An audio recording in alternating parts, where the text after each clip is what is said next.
Hello, my name is Raluca and I'm a student in the Autism and Behavioral Science program at Mohawk College. My field placement this term was at Atlas Behavior Consultation, and the program that I chose to do was teaching a learner with autism to relay personal information. Let's take a look. My learner's name is Kay. He's a 5-year-old boy with an ASD diagnosis.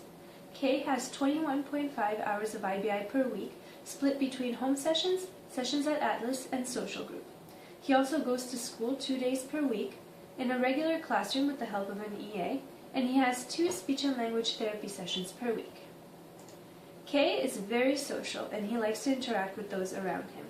His preferred reinforcers are iPads and phones, but he also likes to play with toy trains and Play-Doh. Kay is verbal, being able to initiate simple speech, such as 3 to 5 word sentences, and he can also reply verbally to questions and demands asked of him.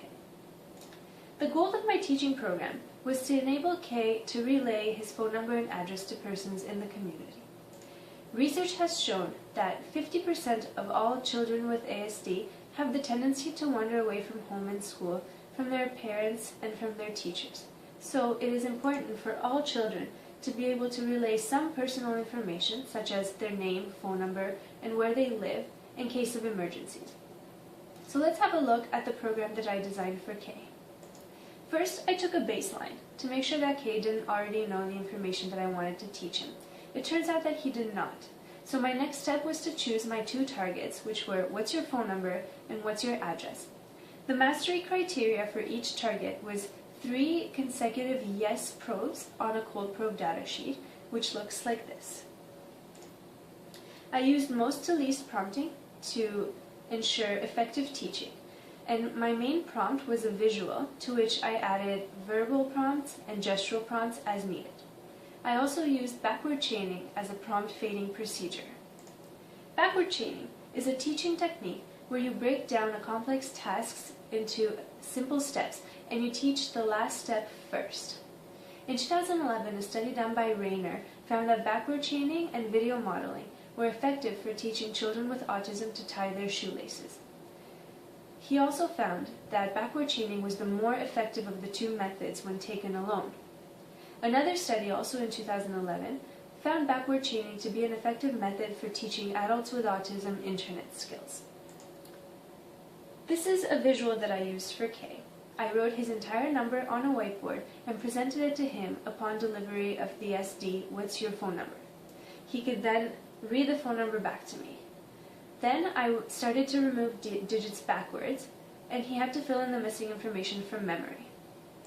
It turns out that Kay was a very quick learner, and he managed to acquire his phone number and address within a maximum of 2 teaching sessions per target. Let's take a look at what the graph looks like. As you can see at baseline, Kay was not able to relay his phone number, but within 1 teaching session, he was able to recite it back to me independently without the use of a visual. Then he had no problem getting his 3 consecutive yes probes during his next 3 sessions. His address took 2 teaching sessions to bring to independence, and then he also had no problem getting his 3 yeses in a row. At first, I was going to use a trial-by-trial data collection method, but I quickly realized that this would not be effective for Kay because he's a very quick learner. So I revised my program and started taking data using cold probes, which was a lot more effective for Kay in particular. As I said, it only took him 1 session to be able to recite his phone number independently, but it took him 2 sessions to get his address to independence. This might be because of his language delay and him not being able to read or pronounce some of the words in his address right off the bat, so teaching those words separately really helped him to bring his address to independence as well. One of the main constraints for this program was the short time that I had to design and implement it. I wasn't able to get to the generalization or maintenance parts of it, so that will have to be done in the future. Another constraint is the rote nature of the information that I taught Kay. He is now able to relay his phone number and address, but it's unclear whether he actually knows what they mean and whether he can associate an address with a home or phone number with the phone ringing. So that can also be taught to him in the future. A third constraint is we don't want reciting his personal information to just anyone. He has to be able to identify safe persons in the community and community helpers. So that is also a program that can be taught to Kay later on. For generalization, it's important that this program be generalized across instructions because not everyone is going to ask Kay, what's your phone number? They might ask, what's your number? Or where do you live instead of what's your address? So it's important that he be able to respond to any of these instructions.